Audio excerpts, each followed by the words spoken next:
Seismic activity hasn't quite ceased for Halemaumau crater of Kilauea. Dr. Ken Hahn, scientist in charge of the USGS Hawaiian Volcano Observatory, chats with us this morning about the latest. Good morning, Ken. Thanks for joining us this morning.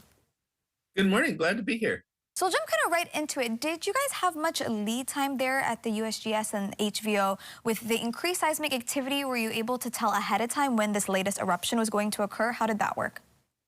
You know, this was the kind of the shortest warning of any of the eruptions. We've had 9 eruptions in the last 4 years, including the one on Mauna Loa, 6 of them in the summit of Kilauea. And this one we had about 20 minutes. Wow. And then the eruption was on us. So the magma chamber where the magma comes up and becomes lava at the surface is really close to the surface, only about 3,000 to 4,000 feet below the surface of Halemaumau. And what we see is seismically, we track that lava or magma as it comes to the surface, and it opens a crack. And that crack opening makes noise that the seismometers pick up. And so we don't know it's coming to the surface until it starts coming towards the surface. And then we kind of hear the cracking on our seismometers, and we know something's about to happen. But it was very fast this time. Super short lead time for this one. All right, are there any indications that this eruption is winding out at all for maybe people who are planning ahead? Maybe they want to see it in person?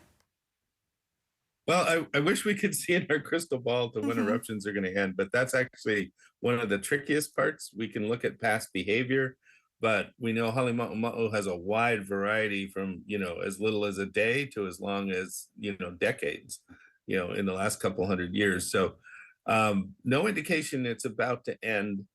We're wondering if it's about to pause again. It's paused twice. We're in our 3rd episode of fountaining because the fountains have kind of died down a little bit. The effusion rate has died down a little bit. But the tremor, the seismic sounds of the magma coming up are still about the same as they have been through this particular episode. And how does this eruption compare to previous eruptions in the past?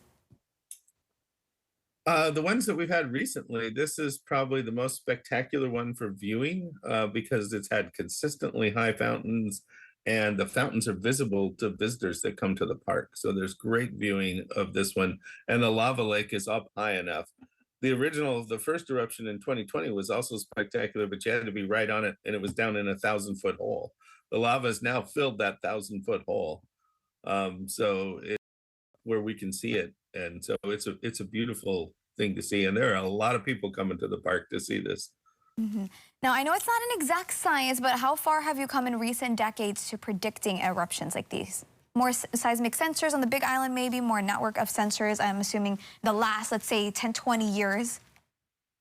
Yeah, predictions are kind of a tricky thing because they're a what, when, and where. You have to know all 3 of those to have a true prediction. So what we've gotten a lot better at is the probability of an eruption happening. If you remember in Mauna Loa, we kind of alerted the community a couple months before the eruption. So we knew that there was a high probability an eruption was about to take place on the mountain.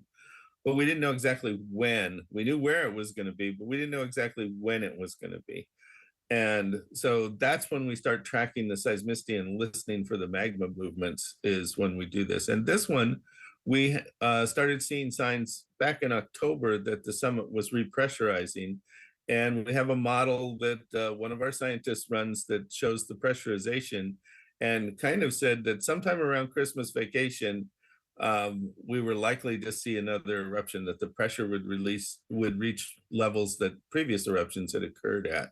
And so, of course, everyone on the HVO staff let out a collective groan when said eruption at Christmas time, So, exactly. but it was extremely accurate. December 23rd, that's when we had the eruption. But it wasn't meant to be. It was kind of a range of several weeks that it was likely that an eruption might occur in there.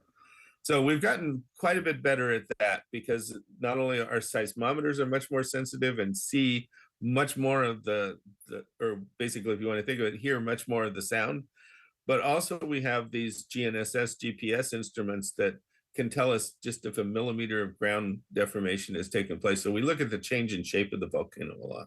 Well, on that note, thank you so much for joining us, Ken, because again, this is the biggest takeaway. I think it's a once in a lifetime experience if you're able to visit. And I'm sure we can find more information on the Hawaiian Volcano Observatory.com, USGS. Thank you so much for the live feeds also on YouTube that we've been playing here during the interview. So thanks again for You joining bet. us, And Ken. We'll talk again soon. visitors, don't forget to check the Park Service site too for Hawaii Volcanoes National Park. For sure. Sounds good. Mahalo, Ken.